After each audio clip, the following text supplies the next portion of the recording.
أشرقت نفسي بنور من فؤادي حينما رددت يا رب العباد وانتشت روحي وصار الدمع يجري يا إلهي خذ بقلبي للرشاد. أعوذ بالله من الشيطان الرجيم. بسم الله الرحمن الرحيم. الحمد لله رب العالمين وصلى الله على محمد وآله الطيبين الطاهرين.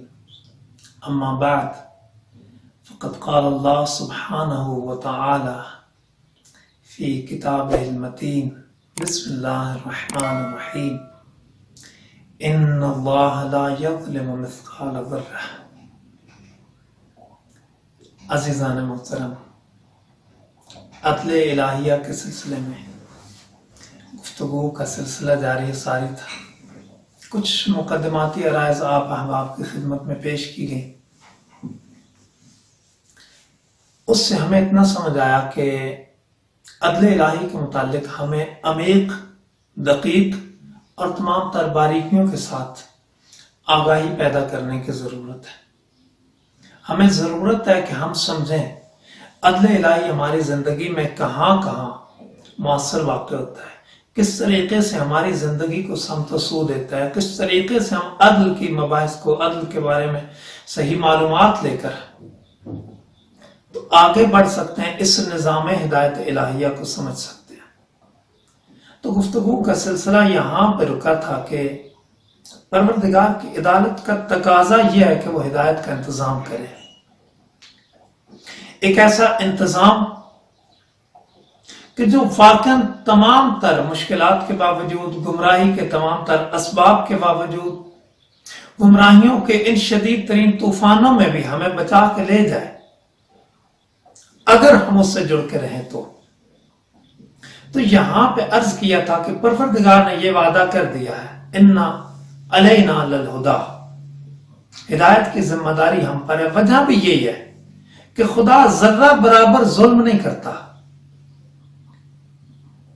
اب جب ظلم نہیں کرتا، قیامت بنائی ہے، جنت و جہنم بنائی ہے، اس دنیا کے سارے اسباب جو خلق فرمائے ہیں، تو ظاہر ہے اگر ہدایت کا انتظام نہ کرے، انسان کے افعال اختیاریہ میں، انسان کے اختیاری کاموں میں اگر کہیں پر بھٹک جائے انسان،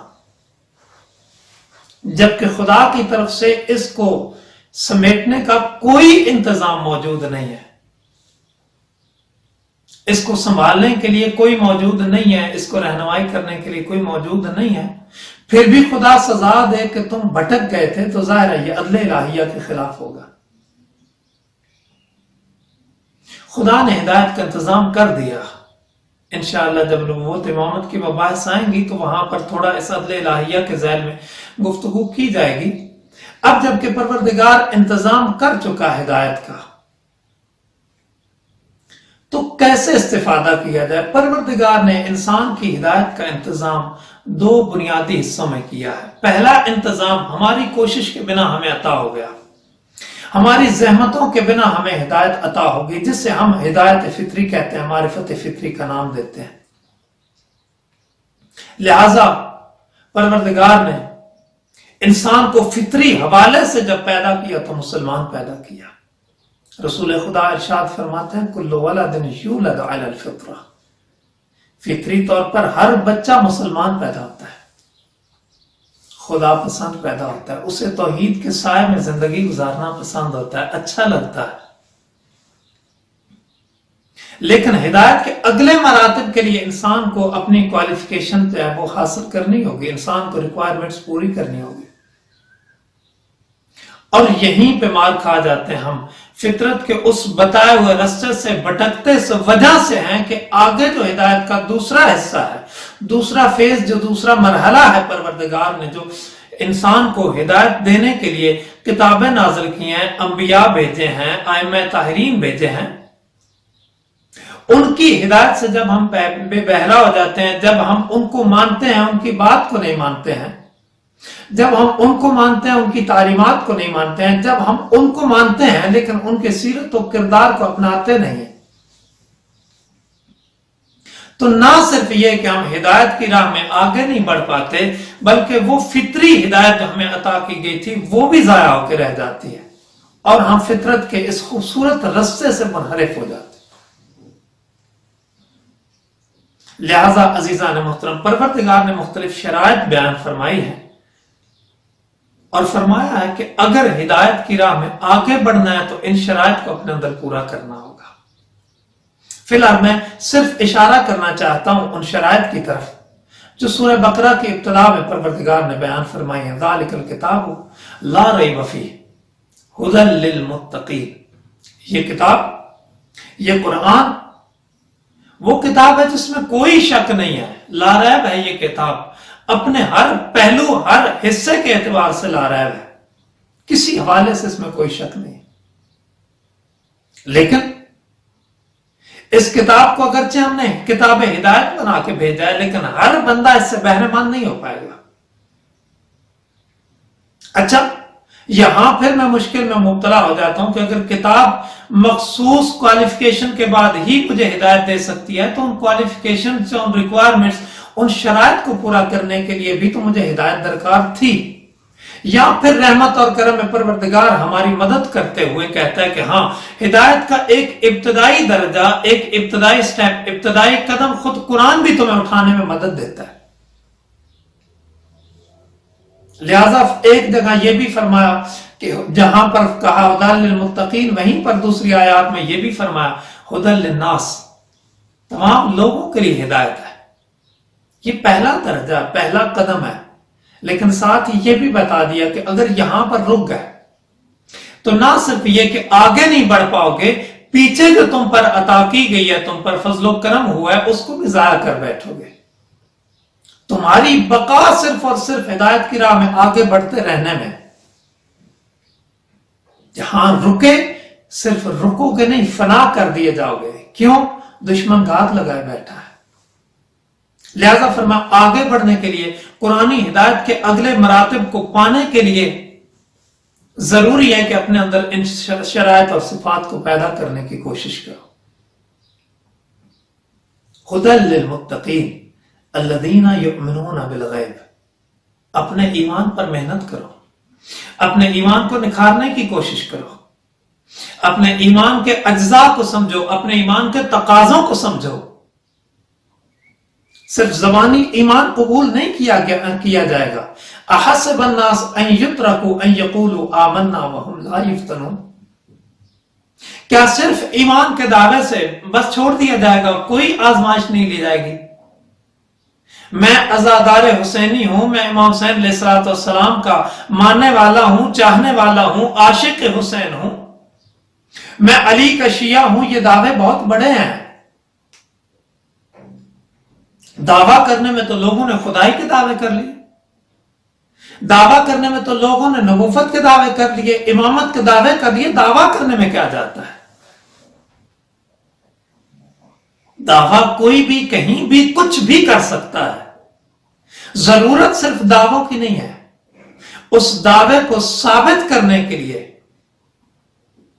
عملی اقدامات کی ضرورت ہے۔ یہی وجہ ہے، پہلے بھی اشارہ کیا تھا، آج پھر اشارہ کر رہا ہوں، یہی وجہ ہے کہ جب امام معصوم علیہ السلام سے پوچھا جاتا ہے کہ مولا ایمان کی حقیقت کیا ہے، تو ایمان کی حقیقت کو بیان کرتے مختلف اجزاء بیان فرماتے ہیں۔ اقرار باللسان، تصدیق بالقلب، عمل بالجوارح، یہ تین بنیادی ترین اجزاء ہیں جو اہل بیت علیہ السلام نے مختلف انداز میں بیان فرمائے کہ ایمان کا ایک جز یہ ہے کہ انسان زبان سے اقرار کرے کہ میں مومن ہوں، زبان سے اقرار کرے کہ میں شیعہ ہوں، زبان سے اقرار کرے کہ میں امام حسین علیہ السلام کا ماننے والا ہوں، میں امام کے غم میں رونے والا ہوں، امام کا سچا عزادار ہوں۔ زبان سے اقرار کرے کہ واقعا اگر 61 ہجری میں ہوتا، اگر مجھے موقع ملتا، اگر میں حل من ناصر ینصرنا کا استغاثہ سنتا، تو پھر کوئی مجبوری میرے قدم نہ روک سکتی، پھر میں بھی حر بن کے حسین کے رکاب میں جا کھڑا ہوتا۔ ضرورت اسی بات کی، یہ زبانی اقرار ہے۔ اچھا، دوسرا تصدیق بالقلب. ہم دوسروں کو دھوکہ دے سکتے ہیں, عام انسانوں کو دھوکہ دیا جا سکتا ہے. یخادعون اللہ والذین آمنوا وما یخدعون الا انفسهم وما یشعرون. کچھ سادہ لوگ ایسے آ گئے ہیں جو اپنی طرف سے خدا اور صاحبان ایمان کو دھوکہ دینے کی کوشش کرتے ہیں, لیکن خدا متعال ارشاد فرماتا ہے وما یخدعون الا انفسهم وما یشعرون. حقیقت میں تو یہ اپنے آپ کو دھوکہ دے رہے ہیں. کیوں؟ نقصان تو اپنا کر رہے ہیں. خدا کو نہیں مانا, خدا کی خدائی میں کیا فرق آئے گا؟ رسول کو نہیں مانا, رسول کے رسالت پر کوئی حرف نہیں آئے گا. علی کو نہیں مانا, علی کی امامت پر کوئی حرف آنے والا نہیں ہے. علی تو علی ہے.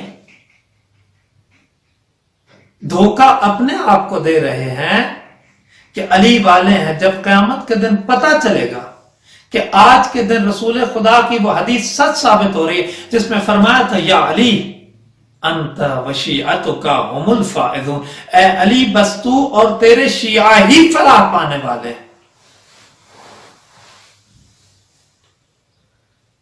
اور تب علی بذات الصدور کی طرف سے اگر یہ اعلان کر دیا کہ یہ بندہ زبان سے شیعیت کا دعویٰ رکھتا تھا, علی کو ماننے کا دعویٰ رکھتا تھا, علی کی چاہت کا دعویٰ رکھتا تھا, علی کے عشق کا دعویٰ رکھتا تھا, لیکن اس کے دل میں علی کی محبت ویسی تھی نہیں جیسی مطلوب تھی. اس کے وجود کے ہر ذرے میں علی سمایا ہوا ہی نہیں تھا. اس کی سوچوں میں علی نہیں تھا, اس کی باتوں میں علی نہیں تھا, اس کے قول و فعل و گفتار میں علی نہیں تھا. تب کیا کریں گے جب روک لیا جائے گا؟ وقفوہم انہم مسئولون. روکو ذرا انہیں, ان سے کچھ سوال پوچھے جانے. یہ کچھ دعوے کر کے آئے ہیں, آج ان دعووں کی حقیقت جانچی جائے گی. وہاں کیا کریں گے؟ بس دوسرا مرحلہ, دل میں ایمان چاہیے, زبانی دعوے کافی نہیں ہے. لہذا وہ آیت کریمہ جو تلاوت کی ہے, احسب الناس ان یترکوا ان یقولوا آمنا وهم لا یفتنون. آزمائش کے بنا, امتحان کے بغیر ان کے ایمان کے دعووں کو مان لیا جائے گا کہ ٹھیک ہے بھائی, تو نے تو کہہ دیا میں علی کا ماننے والا ہوں, تو نے تو کہہ دیا میں موحد ہوں, تو نے تو کہہ دیا میرے اللہ میں تیری توحید کا اقرار کرتا ہوں, بھلے تم نے زندگی میں کوئی سجدہ نہیں کیا, تم نے کہہ تو دیا نا لا الہ الا اللہ, میرے اللہ تیرے سوا کوئی لائق عبادت نہیں ہے, لیکن تمہارے عمل کا ہر لمحہ اعلان کر رہا تھا کہ تو نے مجھے کبھی لائق عبادت سمجھا ہی نہیں ہے. وہاں کیا ہوگا عزیزان محترم؟ تیسرا مرحلہ یہاں پر شروع ہوتا ہے. وہ ہے کہ ہمیں اپنے زبانی دعووں کو, اپنے دل کے اندر موجود باتوں کو عمل کے ذریعے ثابت کرنا ہوگا کہ واقعا ہمارے دل میں جو کچھ ہم دعویٰ کر رہے ہیں وہ موجود ہے یا نہیں ہے. عمل بتائے گا کہ علی کے کردار سے, علی کی گفتار سے کتنی محبت اور عشق ہے مجھے. امام حسین علیہ السلام کے غم میں رونے والا انسان امام کی رضا میں, امام کی مرضی اور چاہت میں کتنا ڈھلا ہوا ہے. امام کی خاطر کون سی حدیں پار کر سکتا ہے؟ آپ کہیں گے ہم تو امام کے عشق میں اپنے سینے کو خود ہی چھلنی کیے ہوئے ہیں, خود ہی اپنے سینے پر ماتم کر رہے ہیں, ہم تو خود ہی زنجیر زنیاں کر رہے ہیں. یہ دعوے بڑے آسان تھے, بہت آسان دعوے تھے. یہ میں کر رہا ہوں چونکہ مجھے پسند ہے. یہ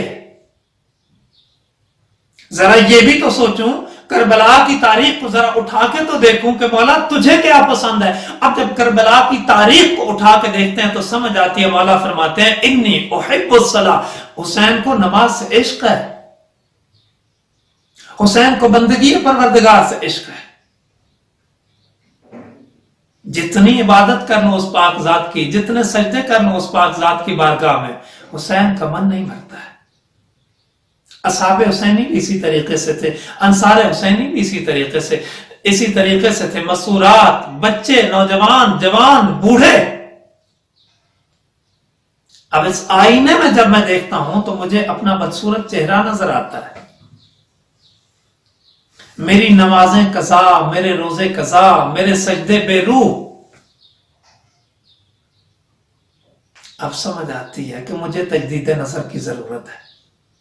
تو عزیزان محترم، ہدایت کا انتظام پروردگار نے کیا ہے، لیکن فرمایا کہ اس سے بہرہ مند ہونے کے لیے الذین یؤمنون، ایمان لانا ہوگا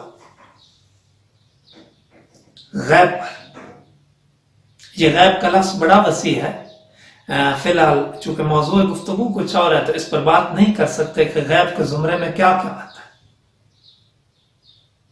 یؤمنون بالغیب ویقیمون الصلاۃ، نماز قائم کرتے ہیں، ویؤتون الزکاۃ، شرعی جو وجوہات ہیں، خمس ہے، زکوٰۃ ہے، باقی جو اموال ہیں، صدقات ہیں، مستحقین کو دیکھ کر بری ہوئی جیب کے ساتھ نظریں چرا کے گزر نہیں جاتے ہیں۔ تفصیلی انشاءاللہ موقع ملے تو ایک بار سورہ بقرہ کی ان آیات کو اس تناظر میں پڑھ کے دیکھیے کہ جب خدا کہتا ہے اولئک علی ھدی من ربہم واولئک ھم المفلحون، میرا حبیب میں تیرا پاک پروردگار، میں اصدق الصادقین یہ اعلان کر کے بتا رہا ہوں، اولئک علی ھدی من ربہم، بس یہی لوگ اپنے رب کی ہدایت سے بہرہ مند ہیں، واولئک ھم المفلحون، اور چونکہ یہی لوگ استفادہ کر سکے ہیں رحمت پروردگار سے، ہدایت الہیہ سے، تو فلاح بھی صرف انہی کے نصیب ہے۔ دعا کرتے ہیں پاک پروردگار ہمیں دین محمد و آل محمد کو صحیح طریقے سے سمجھ کے، قرآن کی تعلیمات کو صحیح طریقے سے سمجھ کے ان کے مطابق زندگی گزارنے کی توفیق عطا فرمائے۔ وما علینا الا البلاغ المبین۔ شرقت نفسي بنور من فؤادي حينما رددت يا رب العباد، وانتشت روحي وصار الدمع يجري حينما رددت يا رب العباد، وانتشت روحي وصار الدمع يجري